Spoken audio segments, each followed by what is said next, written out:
Russell Mark Rodriguez, Pengurus Besar Penjenamaan dan Hiburan Penerbitan Dalaman, Rangkaian TV dan Kandungan Media Prima dan juga Pengurus Projek AJL 40 dan juga bagi Ketua Juri AJL 40 Dato' Aziz. Tepukan untuk semua yang berada di hadapan ini. Jadi saya membukakan soalan pertama sebelum kita terus serahkan kepada rakan-rakan media. Mungkin siapa puan ini boleh menjawab soalan saya. Setelah melihat kejayaan ataupun keputusan AJL 40, macam mana puan melihat setelah 40 tahun AJL menjadi satu platform untuk menaikkan bukan sahaja penyanyi, penulis dan juga komposer bagi keputusan malam ini. Silakan puan. Pertama sekali saya ingin mengucapkan terima kasih kepada barisan juri yang telah menjalankan tanggungjawab daripada semi-final sehinggalah ke AJL pada malam ini. Kami mendapati keputusan malam ini sangat menarik. Dan ia menunjukkan satu, I would say, new sound yang telah menarik minat para pendengar dari segi, most probably I would say the word indie, tetapi juga dari segi para pakar daripada dalam industri sendiri yang menyebabkan lagu ini telah memenangi juara anugerah juara lagu ke-40, iaitu daripada kumpulan KOI. Dari segi tempat kedua dan tempat ketiga, kita melihat bahawa singer-songwriter sangat menonjol di dalam AJL tahun ini.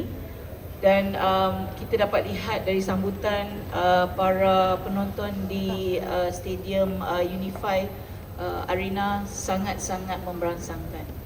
Dan terima kasih kepada pihak media yang sudi membantu kami dari segi memberi publicity terhadap AJL 40. Ini adalah satu perjalanan yang sangat panjang, tetapi pada saya untuk golongan yang memang berada dalam industri entertainment ataupun muzik atau seni, ini adalah salah satu kepuasan bagi pihak TV3 kerana dapat bekerjasama dengan pihak industri. Baik, terima kasih puan ini. Jadi seterusnya mungkin kita ada juga pertanyaan berkaitan dengan keputusan. Jadi saya tanyakan kepada Dato' Aziz, bagaimana pertimbangan barisan para juri untuk memilih sebenarnya juara anugerah juara lagu ke-40 pada malam ini sebenarnya? Faktor utama yang dilihat pada barisan juri? Saya rasa tiap-tiap tahun kita akan seperti puan ini cakap, kita nak cari sound yang baru. Dan KOI actually tick semua boxes penilaian kita lah. Dan saya rasa keputusan ini adalah keputusan yang kolektif yang kita buat. And everybody agreed that yes, this is the overall winner sebab sangat-sangat different sound dia. Dan ia bukan saja dia impress kami sebagai music producer, lyricist, but dia juga impress audience juga. Dan rata-rata orang pun dah dapat agak bahawa mereka akan ditempatkan di tempat yang atas jugalah kan. So tonight confirm memang apa yang mereka teka memang betul lah, kena dengan cita rasa kami juga. Ya. Dia unexpected dan juga betul underdog. Tak sangka boleh menang dia bagi sebagai pertama. I don't think they're underdogs. Really? I think they were quite dalam top 5 Masih lah, front runner. Ya. Okay, terima kasih Dato'. Dan terus kita buka pada terus rakan media, boleh mengajukan soalan kepada barisan pengurusan kita. Silakan rakan media. Jika ada. Penilaian untuk vokal terbaik pula bagaimana? Sedangkan malam ni kita boleh dengar suara Marsha agak tak seperti kebiasaan, tapi kualiti vokalnya bagus. Tapi macam mana penilaian secara kolektif daripada semua penyanyi malam ini untuk vokal terbaik? Okey, malam ni Marsha telah membuktikan bahawa you tak payah mencapai high notes atau menjerit atau melontar tak sentuh pasal. Marsha telah membuktikan bahawa it's about delivering the song. Emotion dia sampai kepada semua kita. Jadi itu yang membuat kami memilih dia sebagai best vocals. Ya. You tak payah menjerit. You sampaikan je. Sampaikan cerita dia, and cerita dia sampai pada kami. Ya. Maksudnya dengan jiwa dan emosi juga. Yes. Baik. Terima kasih. Soalan seterusnya daripada rakan-rakan media. Datuk, pencabar dia pula siapa Datuk kau boleh tahu? Yang sengit ke apa ke? Untuk Barsha lah maksudnya. Untuk Barsha. Pencabar atau sampai sengit bagi vokal. Okey. Yang boleh kalau macam dia power sikit boleh Marsha, dia boleh berkalahkan Marsha. Untuk malam ni. Ya, untuk malam ni. Untuk malam ni saya rasa I tak boleh nak sebut, tapi antara dua orang lah. I tak boleh sebut nama dia. Tapi Marsha punya markah agak tinggi.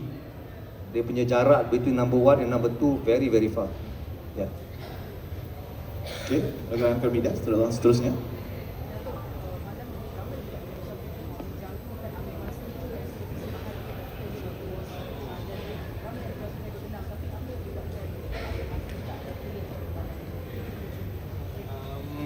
Saya rasa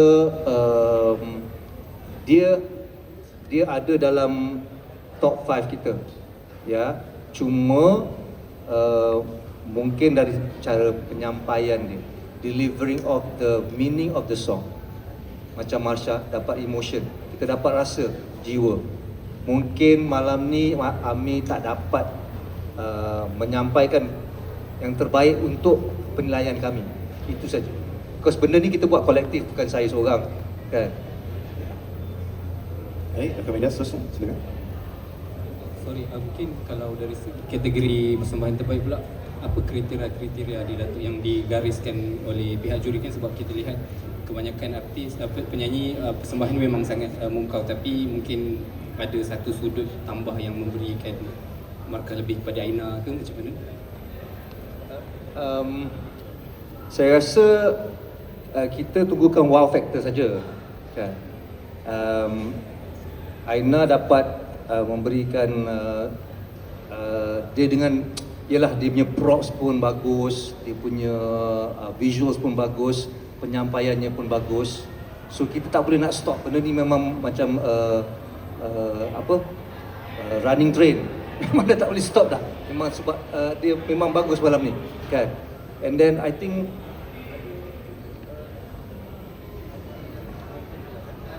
it's online voting as well, right? Yeah. So tambah dengan tu,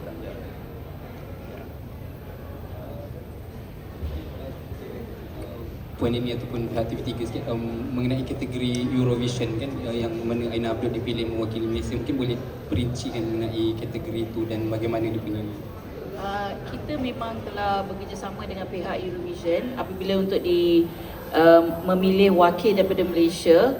So untuk kategori mana yang kita nak pilih, memang kita dah tetapkan untuk bahagian persembahan. Because jikalau anda melihat sendiri pertandingan Eurovision, dia penuh bukan sahaja dari segi lagu, yes it is Eurovision song, tetapi juga dari segi persembahan. So itu sebab kita memang kategori awal cuma kita tak announce dan kita pilih untuk bahagian persembahan. Baik. Datuk Aziz, penjualan 1, 2 dan 3, adakah ia dibuat sebelah suara dengan mudah atau mungkin ada perbincangan lanjut antara juri untuk pemenang-pemenang penyanyi-penyanyi lain? ya, sebelum ni memang kita ada pre-judging as always. Tapi memang kita akan deliberate. Kita akan dissect satu lagu. Dia akan ambil memang masa yang panjang lah. I think kita start daripada pukul 2 sampai pukul 7. You know, it's just 10 songs.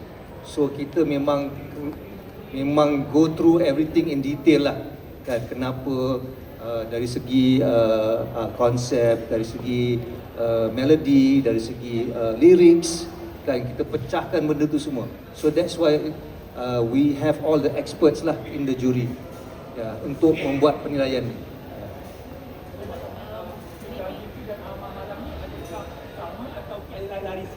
Lari because malam ni is anything can happen on one night, ya kan. So prejudging tu memang ada, tapi ada lagi extra points untuk malam ni. And malam ni is always special. Malam ni anything can happen. Yeah.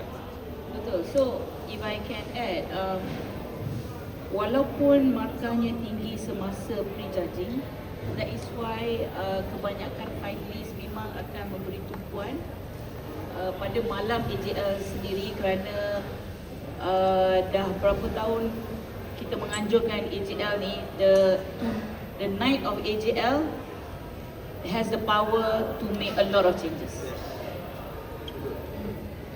Baik, soalan seterusnya daripada rakan-rakan media. Jika tidak, saya boleh tanyakan soalan pada Cik Aizat dulu. Selepas kejayaan AJL 40 ni, apakah mungkin perancangan ke hadapan bagi memastikan AJL kekal relevan dalam mengangkat industri muzik tempatan semua? Nak cakap nafas Ya, I mean 40 semestinya adalah bukan satu perjalanan yang mudah.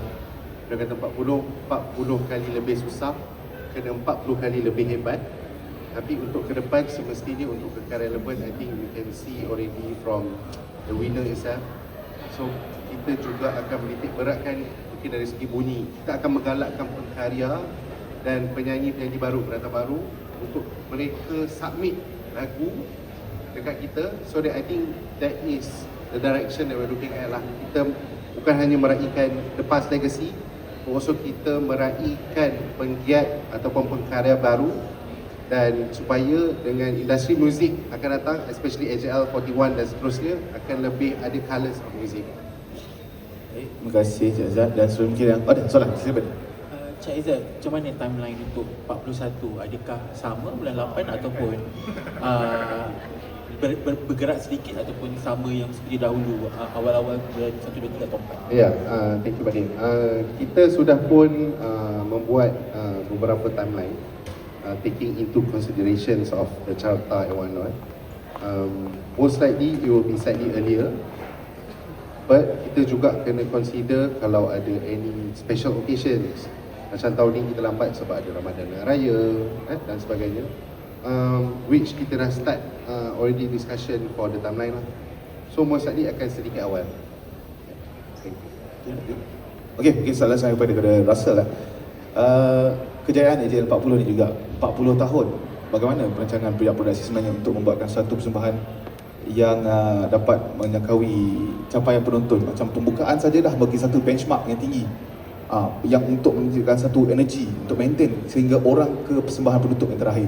Macam tadi saya rasa itu satu tak dinafikan, yang persembahan pembukaan yang sangat wow lah orang kata, dengan penyanyi, dengan lagunya, dengan medley bersambung-sambungnya sehinggalah pada penutupnya dengan penyanyi yang sangat kita veteran, kita kenal.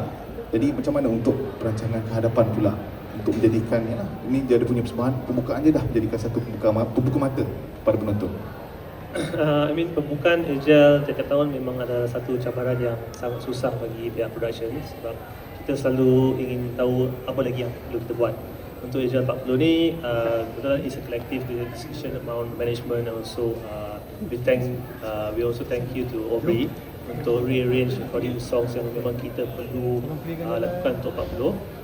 Untuk 41, I think it would be something that we consider will be better, but we also need to see again, depends of the direction of AJL 41. Baik, terima kasih Russell. Ada lagi soalan daripada rakan media? Jika tidak, kita boleh teruskan pada sidang media seterusnya. Baik, terima kasih. Terima kasih untuk puan ini, Cik Aizat, Dato' Aziz dan juga Russell. Terima kasih sekali lagi rakan media untuk sesi